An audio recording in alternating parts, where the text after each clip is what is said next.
Hello everybody and Happy New Year! Welcome back to my sewing room. My name is Diane and I design and make patchwork quilts. As you can see, this is the first quilt that I've designed and made for 2025, and I always put my designs on my community page. So if you go to my YouTube page and you click onto my community page, you'll find all the designs there. They are free of charge if you want them. I design and make quilts for our home, my family, for project liners and for my folksy shop, and the details for my shop will be on my YouTube page. This lovely little quilt here is the first one for project liners. Last year I set myself the goal of making at least one project liners quilt a month, and in the end I managed to make 16. So I've set that as a goal again for this year, and I've started off with this lovely little cat quilt. Now, most of my viewers live in the United States of America, and I saw a fun fact, amazing fun fact the other day, and it said collectively in the USA people will spend $500 billion over the Christmas period collectively. So if you're one of those people that celebrate Christmas, you might now go into No Buy January, and this will be a perfect quilt if you've got any cat lovers in your home. Everything here has come from my stash. So they're 3-inch squares, 3-inch half square triangles, all multiples of 3-inch blocks. Like I say, all the details are on my community page, and I'll show you the design and why I came up with this lovely little quilt. So as you can see from the design, it's 43 inches across and 55.5 inches deep. You could easily extend that by just carrying on these little 4 patches and make it as big as you've got 4 patches to make it for. But I think that's quite a nice size for a project liners quilt. And the brown fabric had been a gift to me from Project Liners towards making further quilts, and I'll show you the designer's name and a close-up of this lovely brown fabric. I know that brown isn't very popular with a lot of people. I quite like brown, and I think it works well with these aquas and oranges and low volume pales. And 2025's colour is mocha, so I think there'll be lots of browns around this year, whether you like it or not. We'll see. I didn't see many pinks last year. Pink was the colour, wasn't it? A buff colour, but I didn't see too many of those, but I've got a feeling that we might see a few more browns this year. So I knew the colour that I wanted for the cat's body, and then I went into my processed scraps box of 3-inch squares, and I took all of those out and had a good look at those. And so I decided, looking at that brown, that I would take out any brown sort of colours. I didn't really want to have those in the background, so they were discarded from the collection. And this is the colour palette that I went with in the end. I chose to go for low volume pales against a blue or tonal blue, including aqua, with touches of orange, and I thought that went really well with the browns. There were 2 little pinwheels that I had left over from a sew along that I did with Sherry McGill last year, and I thought they would be perfect for the cat's collar. So that's what I started with, 2 little pinwheels. And I do admit they looked a little bit lost all alone on the design board. The next thing I decided to do was to use up the little 3-inch squares that I had with cat motifs on. There weren't many, but I thought I would collect those together and use those.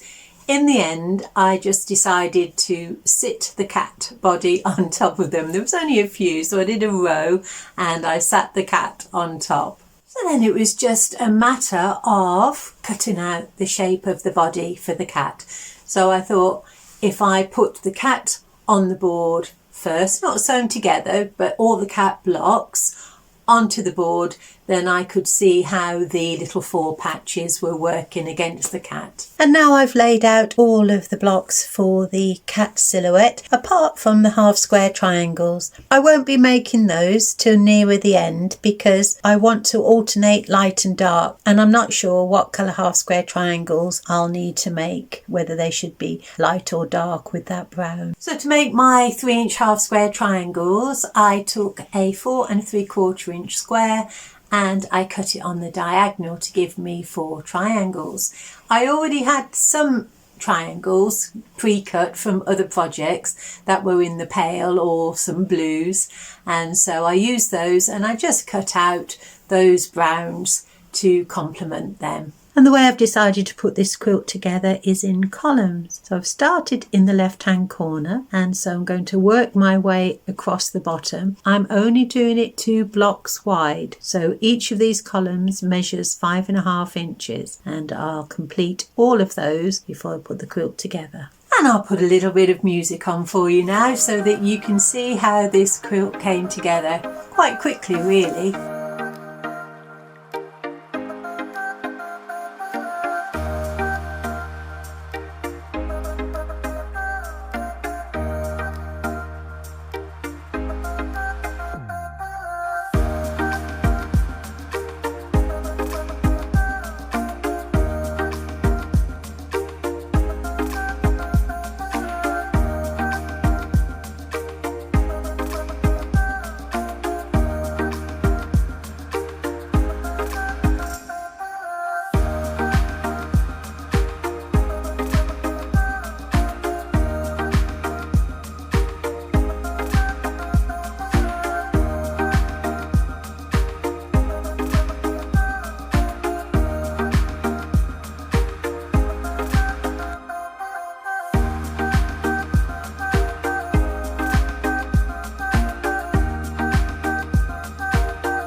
And the tail was the only part that I had to do any unpicking on this quilt.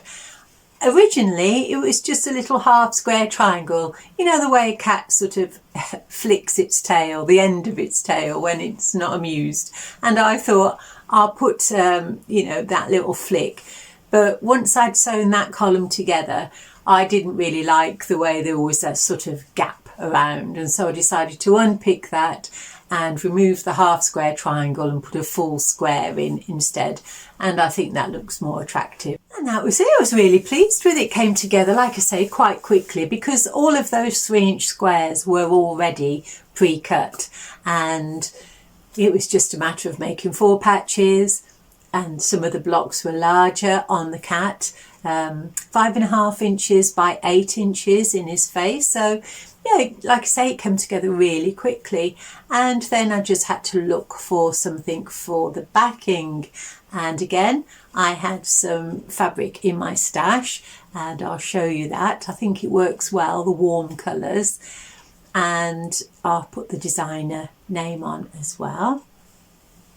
And I made a pieced batting with all the scraps of batting that I have in my collection. So I put those together for the back, and then I just did a cross hatch on my domestic sewing machine. When it's 3 inches, it's quite easy to just run that stitch line straight across. You don't need to mark anything because it's just following the 3 inches. There's a little bit more of a gap on the cat, but again I just went by eye and it's come out okay, I think. So I'll show you the back.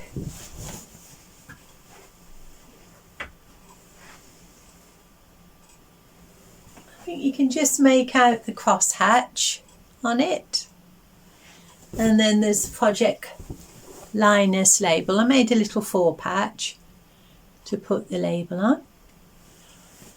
And that's it. That is the first quilt for 2025. It's the Project Linus. I can tick that off my things to do list for 2025. So 1 down, 11 to go at least. And if you've got any scraps and you've got any cat lovers in your house, perhaps you might want to give this one a go. So thank you very much for your company if you are still with me, and I will see you next week. Next week will be a quilt that my husband requested. I've called it the Goldilocks quilt because he wanted it not too long, not too wide, not too heavy, not too dark. He didn't really know what he did want. He chose the colours, but he knew what he didn't want. So I'll show you that next week. So it's quite a masculine looking quilt, and if you've got any 2.5-inch strips, that's another one that you might want to use up some of your stash for. So have a really good week, enjoy your sewing, and I'll see you again soon. Bye.